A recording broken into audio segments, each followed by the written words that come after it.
At the break of dawn, a quiet mist drifts across the vast red earth of the ancestral farmlands. A lone boundary tree, its bark ancient and scarred, stands as a silent witness between two plots of land, its branches reaching towards the pale sky. The sharp ring of a machete striking the soil shatters the morning peace. Tunde, his 38 years etched onto his face, pauses his work to wipe sweat from his brow. His eyes, however, remain fixed, hard and unyielding, on the boundary tree that has divided more than just soil.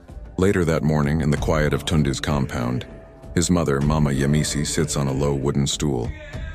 At 65, her movements are slow and deliberate as she sorts seeds into a woven basket, her hands trembling with an unspoken fear.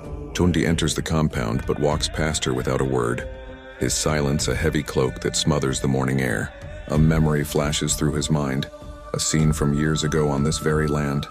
Two young brothers, himself and Adewale, laughing as they work the soil side by side. Their father, Baba Ola, stands with them, his hand pointing to the same boundary tree, a symbol of unity, not division. The midday sun beats down on the farmland. Adewale, younger and calmer than his brother, approaches Tunde, a proud set to his jaw. Tunde's knuckles turn white as he grips his machete, the tension between them a palpable force. By afternoon, the dispute has moved to the village square. Elders sit in a grave semicircle as villagers gather, their murmurs like the rustling of dry leaves. A collective gasp ripples through the crowd. Near the boundary tree lies a freshly killed goat, a dark omen of the conflict to come. As sunset paints the sky in shades of orange and purple, Tunde confronts Adewale again on the contested land. Their voices rise, sharp and angry, escalating with the fading light. When night falls, their fury erupts.